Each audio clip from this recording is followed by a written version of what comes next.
The views expressed on this program are not necessarily the views of Lexington Community Radio or its board of directors. The views expressed are solely those of the programmers.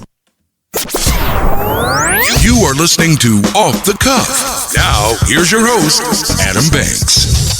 Welcome, everybody, to Off the Cuff. I am Adam Banks, coming at you live from Lexington, Kentucky. Thank you for listening to the show, and thank you for tuning in to WLXU 93.9 FM. In addition to listening to us on the radio, you can check out our Facebook live stream at Off the Cuff with Adam Banks, or you could stream the show live from the station website at MediaLex.us to listen to us from anywhere in the entire world.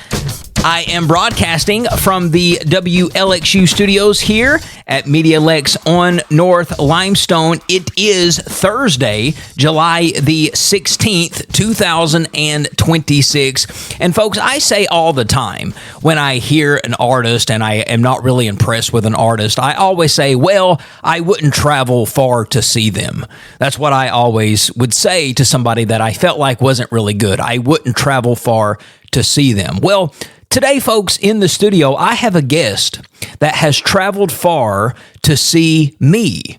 So I guess when he heard Off the Cuff with Adam Banks, he thought this show was good enough to make a 3-hour drive down to Lexington from Nashville, Tennessee, to join me in person. And folks, I am so excited because today on the show, we are joined by musical artist Scott Bass. He is a country artist right out of Nashville, Tennessee, and he has made the trip down to Lexington to join me today for an exclusive interview right here on Off the Cuff for the entire hour. And I'm so excited for you to get to know this artist, for you to get to hear some of his music. He's a fun guy, and I can't wait for my audience to be introduced to him. So he's got the entire hour, folks, so sit back and relax. He's coming up right after these words. Man, you want to get out of here? I'm tired of watching Netflix. I want to see some girls. Yeah, man. What do you want to do? I want to go to the bar.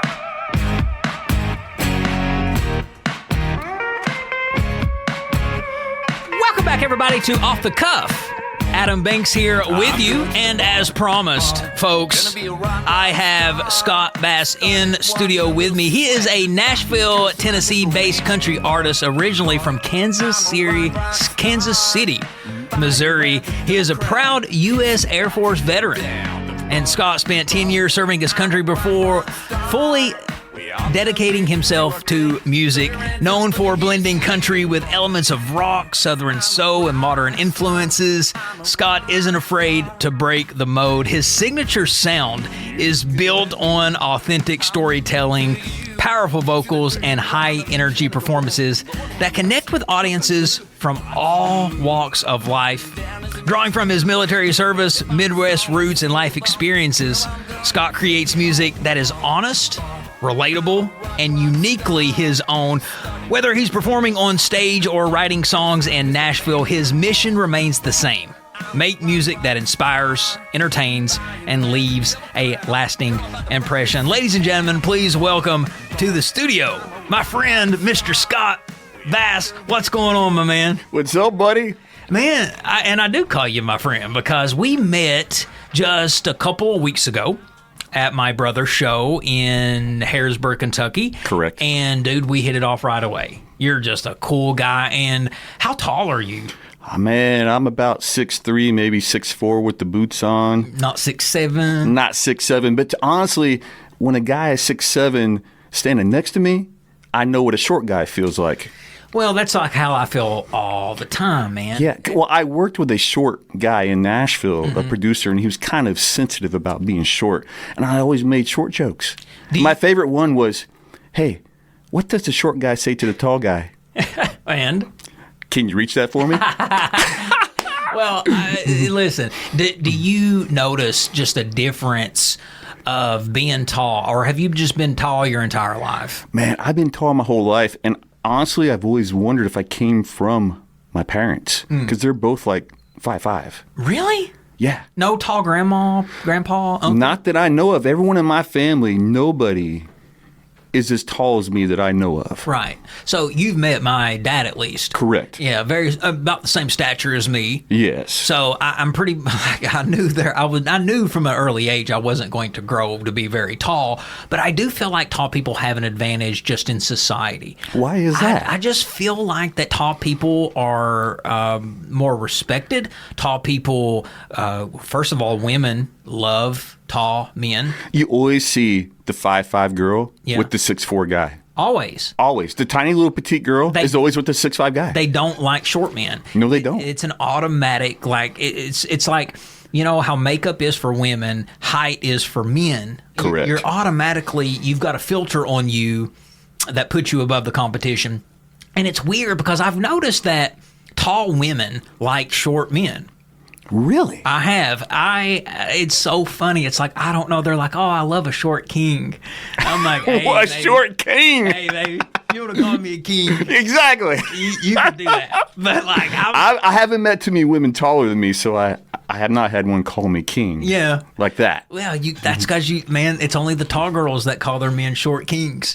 So, I mean, a tall king, I don't know. That's a little too conceited. Hey, hold on. Now that we're talking about kings, there was a castle. Yeah. As I came into Lexington, what's with the castle? So that is a castle. I don't know who lives there. I think they bought it and the city did, and it's a restaurant now. But it used to be like a residence. See, I was going to go knock on the door. Yeah. Because I wanted to know who lived there. Yeah, they film things up there, movies, TV shows, restaurants. People propose there. So it's now kind of just like a landmark for people to go and... I'm going to be honest with you. Yeah. I really thought it was like one of these hidden mansions that Taylor Swift owns. Oh, right. Well, yeah.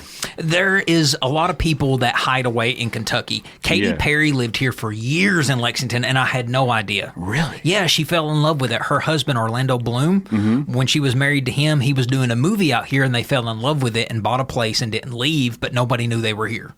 And then she moved, and she was like, yeah, I was living in Lexington, Kentucky for the last 6 years. And I was like, what? I could have went to Walmart and seen Katy Perry. Wow. You know that happens out in New Mexico, too, in Santa Fe. A lot of celebs out there? Oh, my, man. When I was stationed there in the Air Force, New Mexico's become a big movie place now, too. Yeah. So they give these big incentives for movies to come in there. Big movies filmed there. And but Santa Fe's the same way. You'll see massive, massive superstars, wealthy CEOs, who hang out in Santa Fe. Yeah, I guess it's just a great place to go to not be, because when you're in a place like, you live in Nashville, right? Correct. Yeah, so that is, are you constantly seeing stars on the street or at restaurants or at Kroger or any places like that? I'm going to be honest with this one, too. I could probably have a star sitting next to me in Nashville and most likely not even recognize them. Yeah, because everybody's a singer. Everyone's a singer there. Everyone dresses like a star. Everyone pretends to be a star. Everyone wants to be a star. So, I mean, if Keith Urban walked in, maybe I might recognize him. I might recognize like a Jason Aldean. But most of the stars, because there's so many stars now, I probably wouldn't recognize them. Like I told people the other day, I was like, if I saw Morgan Wallen on the street, if he was sitting next to me, I probably would not recognize him. Who would you get starstruck over? Who would I get starstruck over? Michael Jackson. Oh, God, yeah. Michael Jackson would definitely, but I would be more frightened if I seen him today because he's dead. Well, I opened up for Dolly Parton back in 2019 at the Ryman. Did you meet her?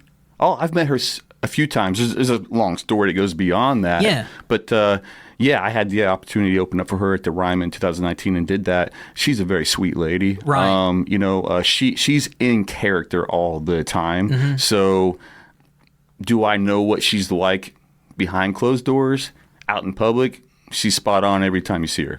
Do you think that she is putting on a character, or do you think that's just Dolly? I think it probably is just Dolly Parton. But like I said, I don't know her personally. Yeah. I've only met her like 3 or 4 times. Oh, well, we're going to have to unpack that a little later. We will unpack it later. But for my listening audience, this is the first time they're being introduced to you. We're talking with Scott Bass, a country musician from Nashville, Tennessee, but you actually came from Kansas City, Missouri. Can you tell us about yourself and your journey from Kansas City to Nashville? Yeah, I would like to throw this in there. home of the Chiefs. Hey, are they going to do it again? Man, I'm going to tell you right now. This is my thought with the Kansas City Chiefs this year. And I hope you all listen to this. Is it or isn't it Kelsey's last year? Okay? We're getting ready to have Travis Kelce, who's going to be now Travis Swift. Right. They're getting married soon. And I'm just joking when I say that, Travis Kelce. But here we go. I think could it be his last season? I think the Chiefs ball out this year to get him back to the Super Bowl. And prove something in his last season. He can't go out on a losing note, I don't think. You know what I mean? No. So, yeah. Oh, yeah. So you come from Kansas City to Nashville. When did you decide that you wanted to take the leap and move to Nashville? Man, this is kind of a long story, but I'm glad you're asking this because I would like people to know about me a little bit. You know, not a lot of people know my whole story. I came from Kansas City, Missouri, like you said. I grew up in the Kansas City metro area for a long time. When I was in like 8th grade, my parents got hit by a drunk driver head on.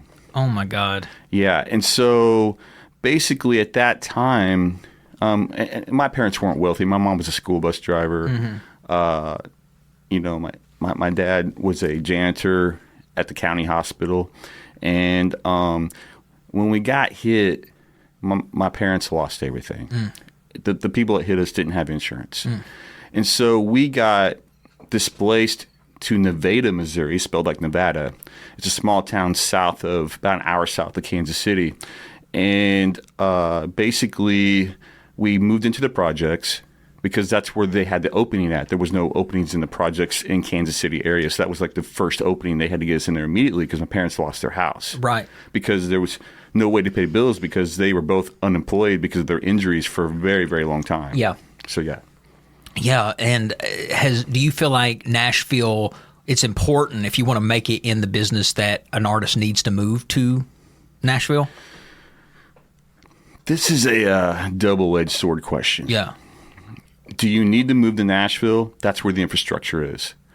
Do you need to move to Nashville? That's where the top musicians are, session players. If you want radio music, if your goal is to make commercial music that can be played on the radio like a Blake Shelton, Jason Aldean, Garth Brooks, yes, you're going to have to record there to get that type of DNA into your music. All right? But with social media today, sadly, what I'm seeing is you move to Nashville and put the grind in, take the risk to move out there, and the label's signing some guy out in Timbuktu who hasn't done any of that, and popped off with a little song on TikTok. Yeah. You know? So I would like to see Nashville represent the fact that many people take the risk to move to Nashville and struggle there, trying to make it. And I wish the labels would look right inside their backyards for the artists that are really busting their butts. Yeah, absolutely. You know? Yeah. And country music, Nashville is not, it's a music city. It's not just country. It's primarily country. When you knew that you wanted to make music, did you always know that you wanted to do country? Because when I listen to your sound, it's a little bit of a mashup. Okay. Kind of like a mixture of genres. So a little bit of country, a little bit of rock, a little bit of soul. How would you classify your sound? Well, this most recent song I put out, White Beaches, Blue Water, is an EDM type bass music too. Yeah. And I've mixed with a country sound in the lyrics. And so you are correct about that. I got my sound because being in the United States Air Force, I was stationed in England and Europe the first 2 years of my 10 years. This is your song, by the way, we're playing. Yeah, thank you very much.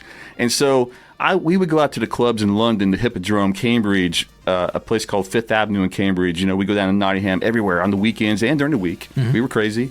Stay out till 3 o'clock in the morning and dance our butts off to this techno, what they call EDM now was techno music, but in Europe they just transform music into so many amazing sounds. Yeah, like listen, folks.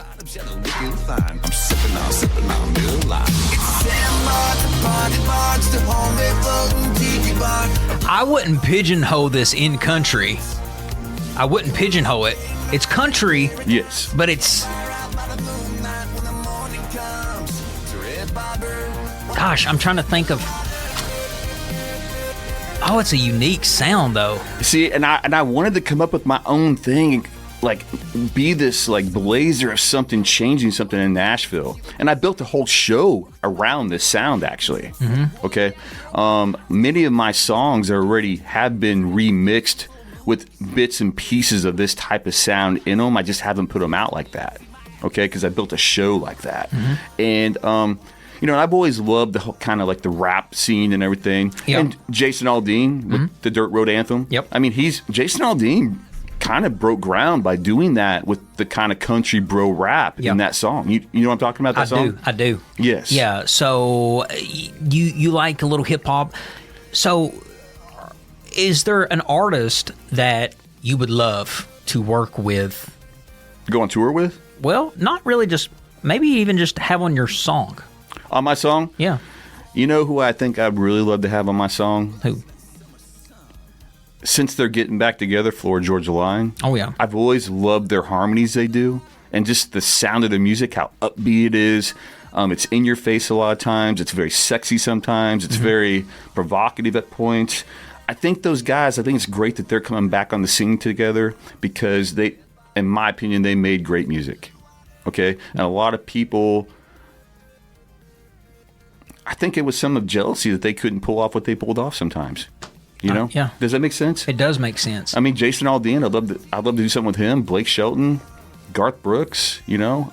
Any of those guys I would love to do something with. Even Morgan Wallen. Right. I would love to do something with Morgan Wallen. I was expecting a hip-hop artist to come on that list since you mentioned that you... Eminem. Well, I mean, I thought you were going the country direction. No, I'm if talking If I could do anything with anybody, it would be Eminem. Eminem. Oh, yeah. Eminem. Yeah. Oh, well, could you imagine just having him spit on your song for just a few seconds? Yeah, just a few seconds. Even on a beat like that, he would tear it up. Yes. So this is an original song that we just heard. Correct. Yeah. So what's the story of this song? The story of this song? Yeah, that we just heard. So...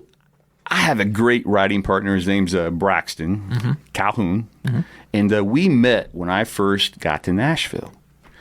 And him and I just hit it off. And this guy's so talented. And he taught me so much about songwriting.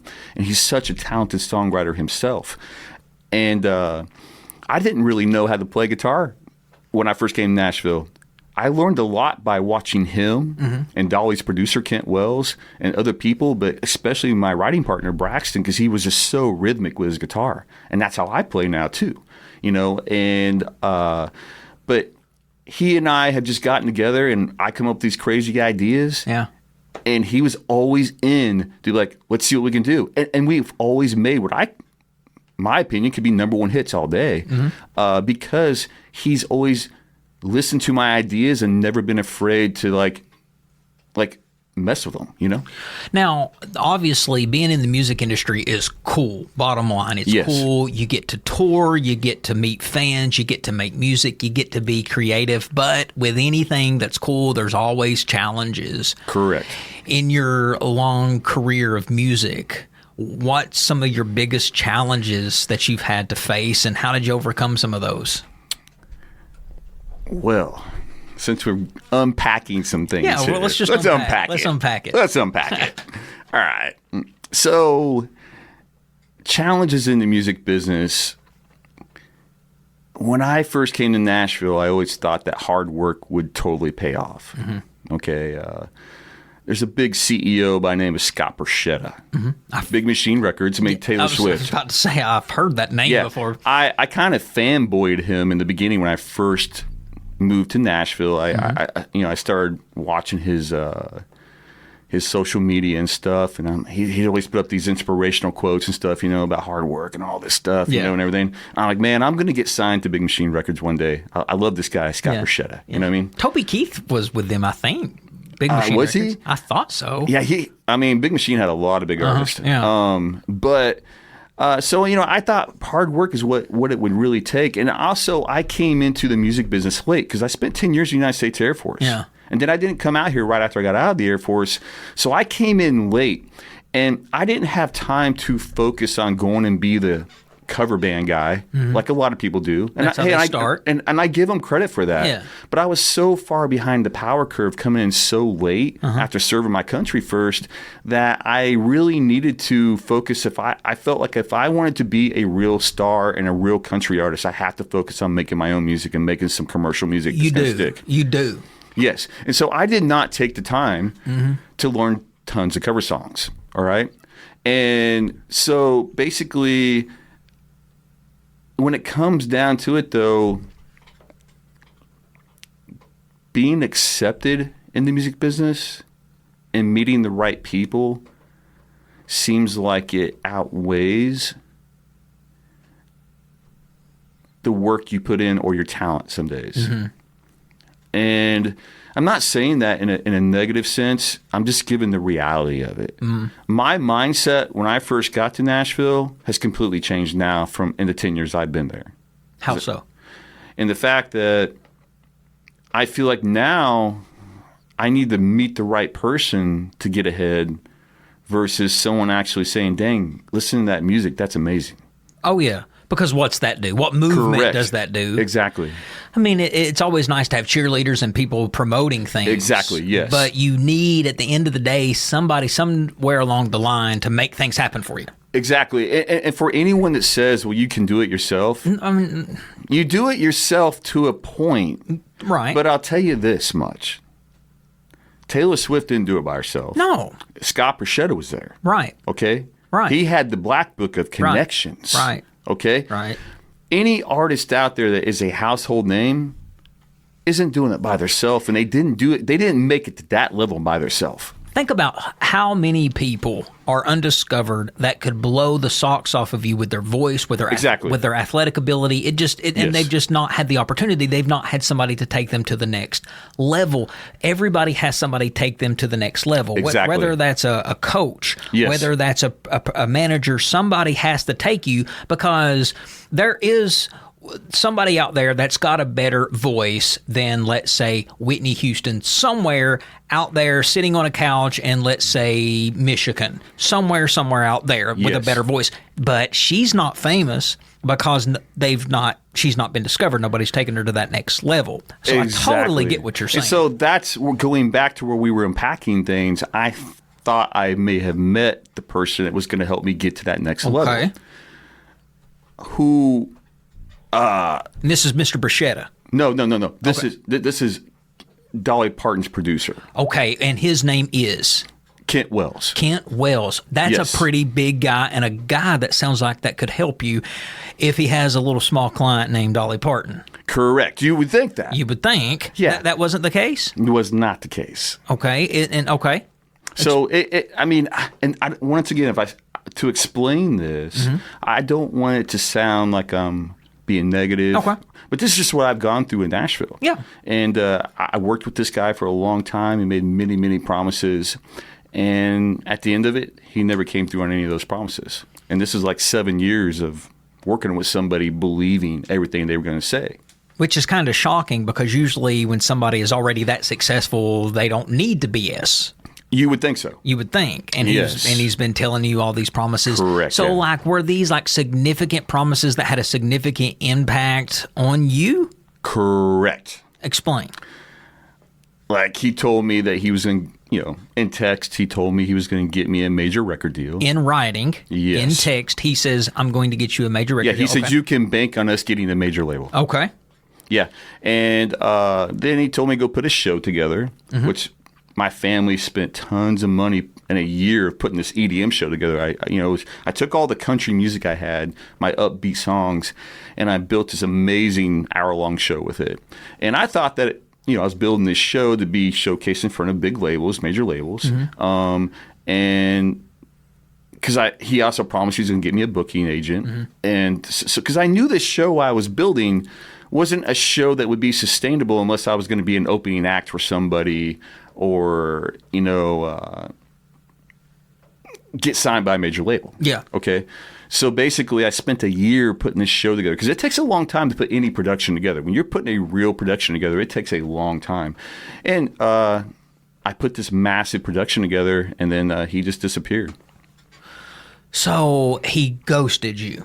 In a sense, yes. Did he, when he said that he was going to get you a record deal, did he make any effort in that promise? No, he did not. And that's what hurt me the most. Okay. I mean, and once again, this is just an experience I've had in Nashville. I'm really working to get past it all and move beyond this. But that's what hurt me the most was I would have been fine with it if we would have went and knocked on Big Machine, knocked on Warner Brothers, knocked on Big Loud, and actually walked in there, talked to the decision makers, because he said he has these type of connections. And you would think Dolly Parton's producer had those connections. He does. Yes. And so if he would have actually done that and took those steps, I would not be even talking about it right now. Probably. Right. And honestly, with the music that I made and the work that I was putting in and the hard work I was putting in, I think somebody could have done something with me and my music. Yeah, well, it's not like you're whining about it. No, I don't want people to think that. No, and it shouldn't come across like that to people, because you're not on here saying that, oh, they didn't want me, boo-hoo. It would have been, you would have appreciated if they would have come up to you, like let's say Big Machine come up to you and said, you know what, Scott, not interested. You would have been fine. Of course, that would have hurt, but you would have been like, hey, I heard it from the horse's mouth. Correct. But you didn't even get the opportunity to be told no. Correct. Yes. You wanted to be put in front of those people. That's all you can ask. That's what any of us, that's really all we can ask, is to be put in front of people. It's up to them at the end of the day if they want to take you on or not. Correct. And so today in Nashville, and that's called kind of going in the back door when someone's helping you get into the labels. Yeah. Because really today, it's not like the old days where you can go just walk into a label. Mm-hmm. Most of all the doors are locked. They have security. You're not walking in there. Right. Okay. You're not going to get in there to the top decision makers and talk to them. Okay. So it's almost impossible. And that's why so many people are like taking the independent route today. So I geared myself for what I thought was going to happen and didn't really prepare myself to do the whole social media thing and try to build 1 million followers. Because does that make sense what I'm saying? Because I was believing when I was being told that a label would do that for me and help me with that. Right. I thought that's what a label does. Yeah, that they help build that audience for you. Anybody who is signed to a major label and they go all in on, that audience came from the money that was pumped into that. For sure. That's why people want to sign with labels. Correct. They push you, they give you money, they promote you, they do all the legwork for you. The radio, the tours, getting you on a tour. They you get told where to go and show up and do it. Yeah. Well, don't let that one producer taint the entire music industry for you. Oh, it's not. Because there will be, you're talented enough, and just hearing your music, your talent alone can carry you, but talent can only take you so far. Correct. You do need somebody to take you and put you in front of somebody that. Correct. But you're doing all the things you can do to make that happen. You're still putting out music. You're still doing the interviews. You're self-promoting. Correct. Yeah. Nobody promotes me. Nobody does that. I mean, it's just one of those things, man. Nobody's going to sell you like you can sell you. Exactly. And that's what I'm here for, man. I want people to know my story and know that I'm not trying to get anyone to feel bad for me. Mm-hmm. There's a difference between being negative and telling the truth about stuff. Yeah. And a lot of people don't want to hear the truth. And when they do hear it, they're like, oh, no, there's no way. Well, if you're in Nashville, it's a big bubble down there. Mm-hmm. And, it's almost like they make jokes and laugh that you have to be screwed over or scammed in that town to even make it, which is sad in itself, though, No, it totally is. What advice would you give to aspiring artists wanting to move out to Nashville? Honestly, if I had to give advice right now to any artist wanting to make it and moving to Nashville, I would make sure you probably do your homework, come out, check it out, and understand that it's not going to happen overnight. Unless you're just that lucky person that has that big contact that, some people do make it overnight in a sense, if you want to call it that, way quicker than some other people make it. Yeah. But, me, I didn't go the cover song route, but maybe that's what they want to do is, to work on Broadway and sing the cover songs on Broadway. Yeah. They're 4-hour shifts and, you're just singing away for a job, basically. Well, what about, thinking of other ways to put yourself in front of people? I think that the music industry has an advantage because there's so many talent national television shows that are looking for musicians. Have you ever thought about auditioning for shows like American Idol or The Voice? I did. Okay, and how'd that go? So when I first moved to Nashville, I drove to New York City. Okay. And I auditioned for The Voice. Okay. Did you get on the stage with the chairs and everything? Nah, not even close. Okay. I did the whole cattle call thing. I printed off my paper on the internet, and I was like, I'm going up to New York. I'm trying out for The Voice. I can do this. Yeah. I'm working with this vocal coach, and I'm, blah, blah, blah, blah, blah, blah. Yeah. I was excited, And so I went up there. It's a TV show. It's a TV show. And they're looking for so many bad ones, so many good ones. Correct. And I know so many people that can sing that's been passed over on those things. But yeah, I was just thinking of that. But at the end of the day, it's kind of not that credible because it is a TV show. Correct. So they are looking for a story. They're looking, they're looking for a sob story. You mentioned that you had a vocal coach, and I want to talk about that because this vocal coach is not just an ordinary vocal coach. Oh, no, not at all. He is a big deal. A lot of stars work with this guy. A lot of people, people in my audience, listening audience, when I say the name, you might not know who he is. But if I am going across the airwaves in Nashville and people like Carrie Underwood, Taylor Swift, and Alan Jackson are driving around listening off the cuff, which I'm sure they am. Hi, Alan. When I say this name, they're going to know who Ron Browning is. Ron Browning is a vocal coach, and people say he's the vocal coach for the stars. Correct. I mean, Ron is from Kentucky. He is. He is from right here. And Ron is the guy. I would call him the star whisperer. He basically... He has earned a name to be the best in Nashville, but it's not only because he knows what he's doing. It's because he keeps it positive with everybody. Got a good aura, energy. Correct. He keeps it positive. Because a lot of artists get down real easy. He's the guy that's walking them off the cliff all the time. Okay, beyond just vocal issues, he's walking them back off the cliff because stress can impact your voice, depression can impact your voice, many life things can impact the way you're singing or performing on a stage. If you're not as high as a kite all the time and just happy and you want to go out there and, if you're down and depressed and stressed with negative stress, I call it, there's good stress and negative stress. If you have negative stress, it's going to impact everything you do in life, to include performing or being that star you want to be. So you and Ron, how long have you been working with him, and how did you get in touch with him? I was in New Mexico, and I was like, you know what? I want to go take some vocal lessons. I was really interested in going out to Nashville possibly and pursuing this music dream I had. And I started taking vocal lessons with a lady by the name of Karen Hall up in Santa Fe, New Mexico. Okay. And she knew Ron Browning. She was a professor at a little college up there, and I started taking some classes with her at northern New Mexico. She's like, and I was like, hey, do you really think I could go out to Nashville and do this, And she was like, I really do think you could, Scott, and if that's what you really want to do, you should go do that because I think you can do it. She's like, I know a guy out there who teaches commercial voice. There's a big difference between commercial voice and opera and classical singing. Way different types of singing. Basically, commercial voice is basically just talking on pitch in the key that you're singing. Okay. And that's what Ron Browning is an expert at. And she's like, you're going to have to go out there and learn this, And I'm like, okay. And so basically, I did a Skype lesson with him. and did a couple of those.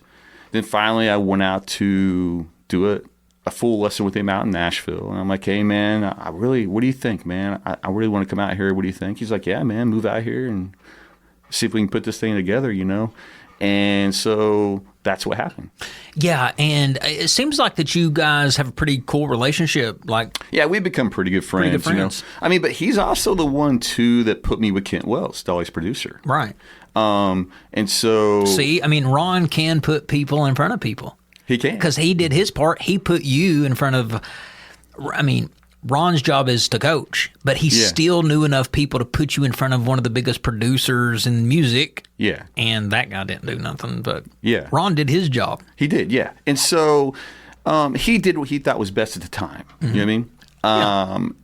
And what he thought someone else would follow up and do if he did that. Mm-hmm. Okay. And so basically, but yeah, Ron and I've always had a good relationship. Ron's never done anything. I'm an easy person. Mm-hmm. All I ask for is some honesty in life. Anybody. It's just a mutual respect to have someone not lie to you or give you false impressions or false hopes, mm-hmm. especially when you're in a business relationship with them that can impact your life. Right. And it impacted my life so much because, like I said, I came into this later in life. When a person spends 10 years serving their country, the last thing they need is to be misled with false hopes following their dreams. Right. By some of the biggest names in the industry. Mm-hmm. Now, do you have an album that you are promoting right now? This song right now. So that you got this song, and that's what I want to play for our audience because you heard a little bit of it in the background. We were chit-chatting, so you wasn't able to hear the song, but I want to give the audience a chance to listen to it. This is White Beaches, Blue Water. Talk a little bit about this song. You like it. I like it. What is it? What's the meaning behind it? And just... Man, it's just a fun summer song. I really like going down to the Gulf area, the Gulf of America, and not the Gulf of Mexico. The Gulf of America, baby. Changed about what? A year ago? I'm just calling it its proper name. I think they changed it on Google Maps. No, if you look on a map, it says... I think Google Maps says Gulf of America. Gulf of America. Yeah, I'm calling it by its proper name. I think it's so funny because it changed almost immediately. Like when he changed it, the maps reflected it. Yeah. Yeah. But if you go down to the Gulf of America, mm-hmm. the beaches are white. The water is blue, kind of a tealish color, from Panama City to Destin. Right. And so I really like that area down there. And so that's kind of like they do have some tiki boats down there that float around. And I really like the artwork too. Okay. Or do you know these ladies? No, I do not. Okay. So the artwork for this song. Is this AI? It looks AI. It's AI. I was going to say, that's not real. That is not real. Yeah. I mean, maybe in wherever this place is. Wow. Yeah. So I just typed into AI. Girls in bikinis, drinking, having fun on a beach. All right, folks. Well, let's take some time to listen to White Beaches, Blue Water. This is Scott Bass. We'll be back.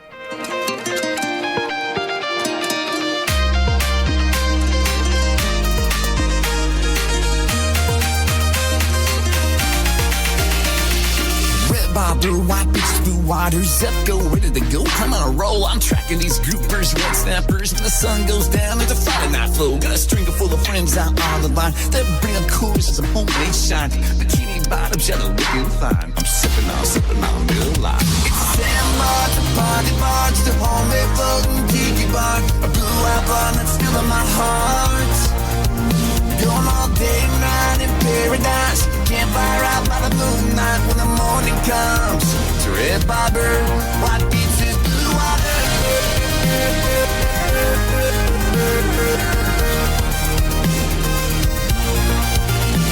I love a suntan line that never ends. A margarita with tequila, make you skinny dips. He's rocking my boat while my anchor drips. Say what, yeah, girl, about to dock this ship. So let's get lost, let's float and drift. Lagoon full moon, make you say never quit. You're rocking my world with your body so tight, so get close to me and feed my appetite. It's sandbar, bar to party bar, just a homemade floating tiki bar. A blue-eyed barn that's still on my heart. Going all day and night in paradise. Campfire out by the moonlight when the morning comes. It's a red bobber, white beats and blue water.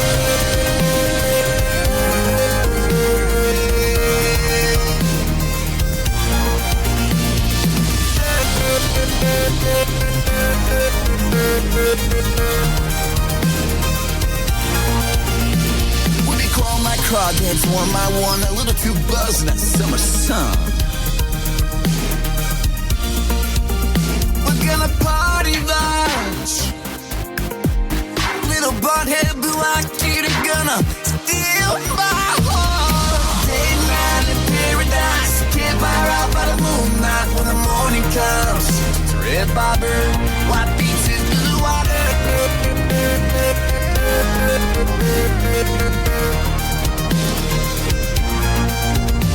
It's a sandbar, a party bar, just a homemade floating tiki bar, a blue-eyed bar that's stealing my heart.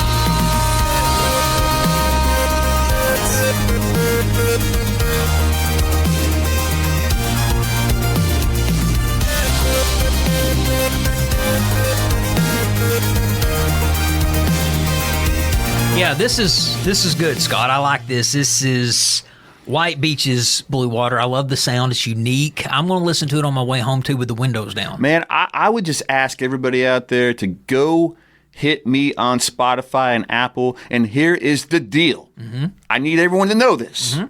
This is serious. Mm-hmm. All this technology out here with social media, TikTok, AI, and you know what? Facebook, Instagram, and TikTok cannot put the right music to the right profile. Yeah. I'm having a problem with this. So you're saying that if I was to go to Spotify and type in Scott Bass. Okay, so Spotify's doing it right. Okay. Apple Music is doing it right. Okay. But Amazon Music put the wrong Scott Bass, and they put me with another Scott Bass on one thing. That's a no-no. You got to switch that. Yeah, who holds these people accountable? Who'd you say? Not Spotify, but who? Oh, also Facebook. Facebook. Okay. So if you go to Facebook, yeah, and put in my White Beaches Blue Water to put on like your page with a picture or something, yeah, and then if you click on it because it shows you who sings it, it's going to take you to a different Scott Bass who does music, but he lives in Chicago. What? Yes, and same thing with Instagram. Yeah. So I looked. I think all my music on Instagram and Facebook is being directed to a different Scott Bass profile. Yeah. Okay. Like they attached it when it went to Spotify and all these different streaming platforms. And I contacted my people who put it out, CD Baby, and they're like, "Well, we did what we had to do and got it to the platforms like Spotify and everything." They said it's an inside thing for all the social media for them. They're not doing their due diligence basically to make sure they're putting the right music with the right profiles. Mm-hmm. And the problem is there's no way to go in there yourself and say, "Hey, that's my music. Put it on my profile." I've sent messages, goes to a black hole. And good luck getting up with Facebook. Yeah. And this is another frustrating thing about being an independent artist and not having a major label backing and all that, or having a huge household name. Is just if this happened to a big household name, say a Morgan Wallen or somebody, Big Loud, his label would be like, you change that right now, or we're going to sue you for $20 million It goes back right now. to how important it is to be signed by a label. Correct. Yep. So as a guy like me, I don't have anyone fighting for me to say, "Hey, this may be a really small error, but it's really not. I can't even promote myself properly on social media when my music's not attached to my profile." I feel like you still had more meat on the bone when I asked you about advice that you would give to a aspiring artist to go out to Nashville, and we really didn't get to finish that. So I would like for you to. So let me tell you something, man. I have this squirrel syndrome. Yeah. I bounce around from one thing to the other. Same. Yeah. It's called ADD. That's what they called it in the 80s. Well, when I went to my VA evaluation, there actually is this thing. Veterans get what they call squirrel syndrome. Veterans do. Yeah, that's what she said. Oh, probably I would say that's due to always having to be alert and like you can't pay attention. Yeah, but for artists coming to Nashville, it's a great thing. Yeah. Just know when you go there, you're dealing with the other 200,000 artists trying to make it, okay? Just know that you need to get with a producer that you can trust, who's not going to just take your money, who's going to believe in you and help you if they say they're going to, okay? You can't go there with the hopes today of, getting signed to a label immediately. Everyone talks about paying dues, but I think that's used a lot more than it should be. Yep. Okay. I feel like the things I've been through in Nashville have been some serious dues. Okay. My buddy Lucas Barella, he plays on Broadway. He's a walking jukebox, magnificent guitarist, pianist. He told me the other day, he says, Scott, I've been here 18 years and I've basically never seen anyone go through what you've gone through just in the 10 years you've been here, So some people can get slugged in the face harder than others, okay? And, and this guy has been in Nashville for a long time, It's just, you got to watch out for the guys who are going to take advantage of you. Absolutely. You do. Now, we have learned a lot about Scott Bass, the musician, on the show, but we really haven't touched a lot on Scott Bass, the man. We've kind of touched here and there. But so when Scott's not making music and he's not in the studio, what do you like to do, man? Man, I'm pretty focused in on goals and things like that. I like hot wings. Okay. I like sweet tea. Okay. How hot do you want the wings to be? Man, I usually go for the hottest ones in the room to see if they're hot enough. Yeah, so I can't stand it because to me, I'm miserable while I'm eating. Really? Yeah, because I just can't do... That's why I get enough ranch to douse it in. Mm-hmm. Yeah, that helps. You like a good sweet tea. Yeah, so it sounds like you just like the simple things. I'm going to be honest with you, man. I'm not that needy. No. What do you do to unwind? Are you a TV guy? Not really, man. I'm more of a nap guy. I like to play my guitar. I'll go walk around the lake. I just really here lately, I've been really keeping to myself and really just trying to focus on ways to get past some things that have happened here in the past and try to move beyond and find the better things that can make my dreams come true, hopefully. Well, if you wasn't doing music, what would your day job be? Man, that's tough. Because unless you just always knew that you wanted to pursue it full time, which you said you didn't really until later, because you came in a little late. Yeah, because I was doing, you have to keep in mind, I joined the United States Air Force at 18 years old. Mm-hmm. And that was because of part of the fact that my family got hit by a drunk driver.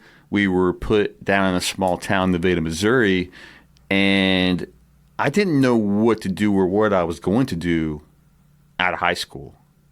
So I was like, I want to be an aircraft mechanic maybe, And so that's why I joined the Air Force. And that's what I was in the Air Force, was an aircraft mechanic. I worked on KC-135s and cool. The Blackhawks. I moved over to helicopters and worked on H-53s, Blackhawks, and stuff like that.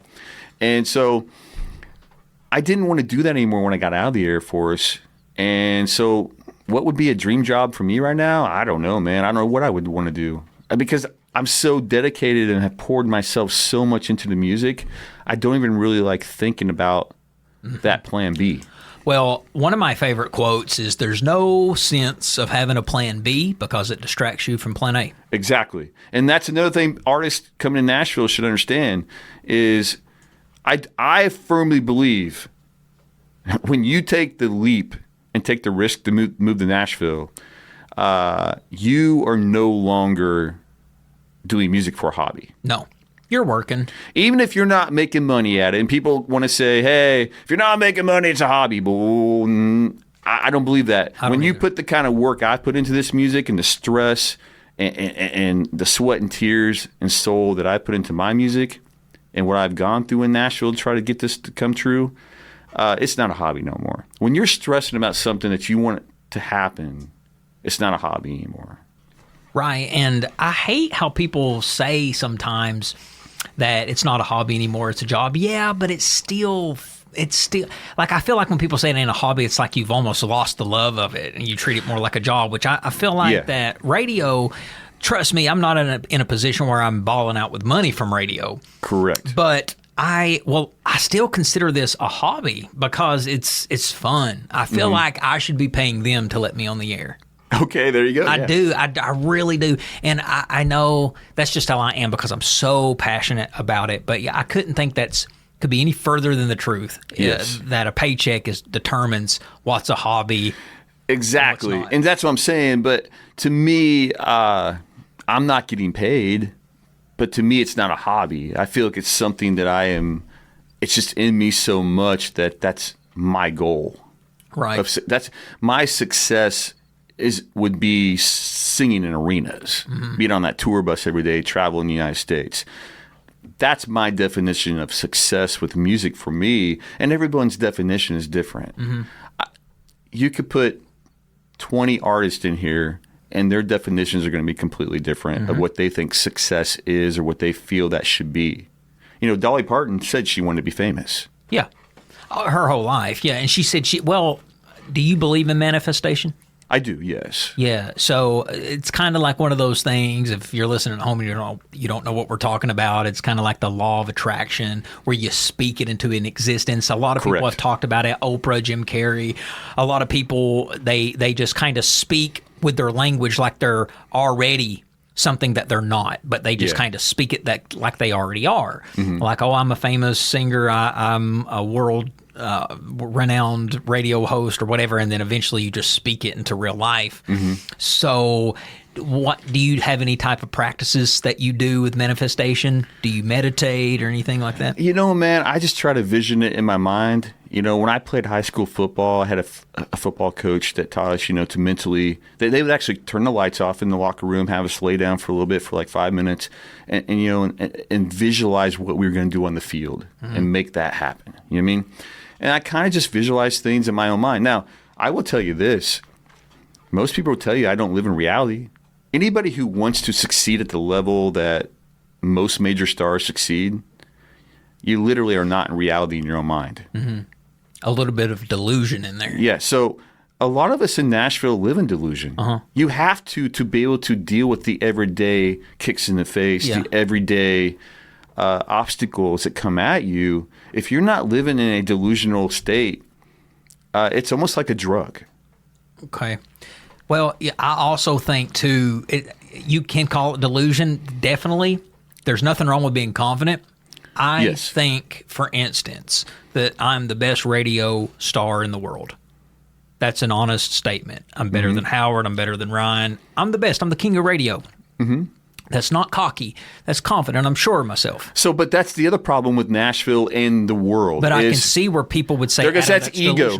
Right. Or they're going to say, oh, you got an ego. We don't like you now. Yeah. If you say, I'm going to make it and I want to be a star and I want to do this and this and that, oh, you got a huge ego, man. We can't deal with that. Or you're hard to work with. Or that's another thing in Nashville. You're either hard to work with or you got an ego or this or that or this. It's like, dude, for me to walk down the street and get kicked in the face every day trying to make my dreams come true, you're going to have some sort of an ego that pushes you forward. And if you're getting kicked in the face this way, you got to have your own ego kicking you in the ass the other way. Yeah, it's a fine line with how confident you can be. Like, there's a difference between cocky and confidence. I think that confident means that you're sure of yourself and your skills. Cocky is when you can't be taught. You're not teachable. Correct. You don't absorb nothing. Correct. Nobody wants to work with people like that. Correct. I can still be better than what I am. I can still grow and learn from what I am. So I'm not really hard to work with. But you have to have the opportunities to learn. You do. You got to be, for the artists, you got to be able to get out there on a tour. You got to be able to get in front of those tens of thousands of people to learn and grow. Yes, Does that make sense? Absolutely. You really do. Well, Scott, we have unpacked a lot. We got a lot of meat off the bone. And unfortunately, we've been here 60 minutes. And we're going to have to call it quits, but I do want the audience to hear another song from your playlist, man. And there's just so many. And I was scrolling through a little bit before that. Pick one you want to play. Ooh.